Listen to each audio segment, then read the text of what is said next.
Hi everyone, I welcome you all again on a new day with our daily The Hindu newspaper based MCQs. So let's just start without wasting our time. First question for today is on National Building Code. तो अ, पिछले कल गोवा के एक मतलब pub में fire incidents की वजह से काफ़ी सारी कैजुअलिटी हुई है, तो उससे रिलेटेड ये न्यूज़ है, तो आपको पता होना चाहिए। जैसे जैसे हम देखते हैं कि पिछले कुछ टाइम में मतलब पिछले 1 डेढ़ साल में स्टैम्पीड हो, है ना, पैनिक, जहाँ पे पैनिक होने की वजह से लोग मतलब चाहे अगर थिएटर का बात कर लें या आपका कोई किसी टीम का मतलब जो पोस्ट विक्ट्री सेलिब्रेशन रैली वगैरह की बात कर लें, तो स्टैम्पीड हो गया या फायर इंसिडेंट्स हो गए, है ना। तो यहाँ पे फिर सफोकेशन एंड ऑल, और आपका मतलब ये सारी चीज़ें जो इश्यूज होते हैं जनरली एक क्लोज स्पेस में, इससे रिलेटेड अगर मैं बात करूँ तो आपको पता होना चाहिए कि it is one sort of disaster, important हो जाता है फॉर योर मेंस। आपको पता होना चाहिए दैट जब भी हम बात करते हैं स्टैम्पीड ये सब, तो हमारे पास एक बिल्डिंग प्लान होना चाहिए, प्रॉपर बिल्डिंग प्लान होना चाहिए जो सेफ्टी स्टैंडर्ड्स को फॉलो करे, जहाँ पे आपका एस्केप रूट्स जो हैं वो अच्छे से होने चाहिए, ताकि ऐसी कोई अगर भगदड़ की सिचुएशन बनती है तो मतलब क्राउडेड ना हो जाए और आप इमरजेंसी एग्जिट रेगुलेट कर सकें, है ना, ऐसा कुछ। और मिनिमम क्या स्टैंडर्ड्स होने चाहिए, कैसा होना चाहिए बिल्डिंग, क्या जो आपका जितने लोग उस बिल्डिंग में हो वो उस स्ट्रेस को भी झेल पाए, बिल्डिंग भी ऐसा ना हो कोलैप्स कर जाए। तो काफ़ी सारी चीज़ें होती हैं जब हम इन सब चीज़ों की बात करते हैं कैसे सॉल्व किया जाए। तो अभी मैं बात करता हूँ नेशनल बिल्डिंग कोड, है ना, जिसका अगर मैं लेटेस्ट बात करूँ तो 2016 के रूल्स।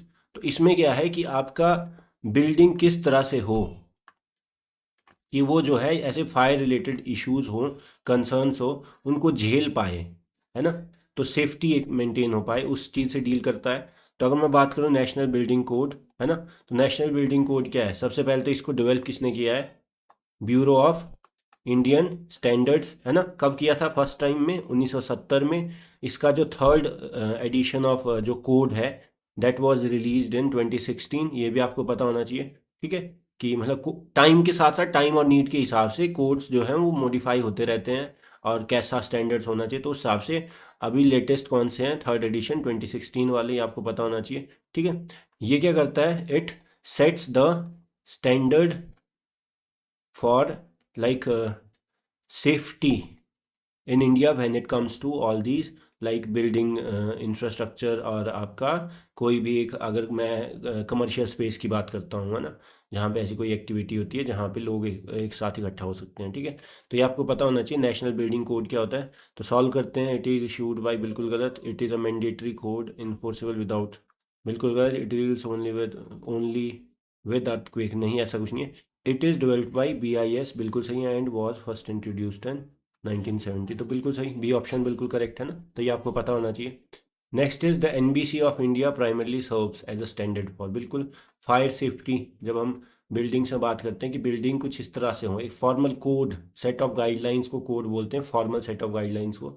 जैसे अगर मैं बात करता हूँ कोई भी रूल्स एंड ऑल, उनको अगर रिटर्न आपके पास एक सेट ऑफ गाइडलाइंस है एक स्पेसिफिक स्ट्रक्चर में, तो उसको कोड बोलते हैं। तो बिल्डिंग कोड मतलब कि कैसे हम कोई इंफ्रास्ट्रक्चर डेवलप करें ताकि वो आपका ऐसे जो भी केसेस होते हैं जहाँ पे क्राउड से रिलेटेड इशू, जैसे स्टैम्पीड हो गया, फायर सेफ्टी हो गया, फिर वहाँ पे अगर फायर होगी तो वहाँ पे सफोकेशन हो सकती है, ये सारी चीज़ें, इन सब चीज़ों से डील कैसे हो, ठीक है। तो ये आपको पता होना चाहिए। तो ये मेजरली आपका डील करता है विद फायर सेफ्टी स्टैंडर्ड्स। अब फायर सर्विस भी आपको पता होना चाहिए, it is a state subject, it is a state subject and is a function of municipality, है ना, ये भी आपको पता होना चाहिए। ये बेसिक बेसिक चीज़ें, तो ये आपका इजीली ये वाला है ना। नेक्स्ट इज एक्सरसाइज हरिमाऊ शक्ति, डायरेक्ट आपको पता होना चाहिए, it is like army exercise between Indian army and Malaysian army, ठीक है। इजी सा क्वेश्चन, प्रीलिम्स के लिए आपको डायरेक्ट पता होना चाहिए इंडिया और किसका, मलेशिया का, है ना। So that's all for the day. I hope you like the video, if you like the video do like it, comment on it, share it, and subscribe to the channel. That will just keep me motivated to make these videos daily. And I hope you are learning new things and like gathering good info from these videos. So just keep watching, keep learning, keep enjoying, and keep studying. You know? That's all for the day, and I will see you all in the next video. Thank you so much.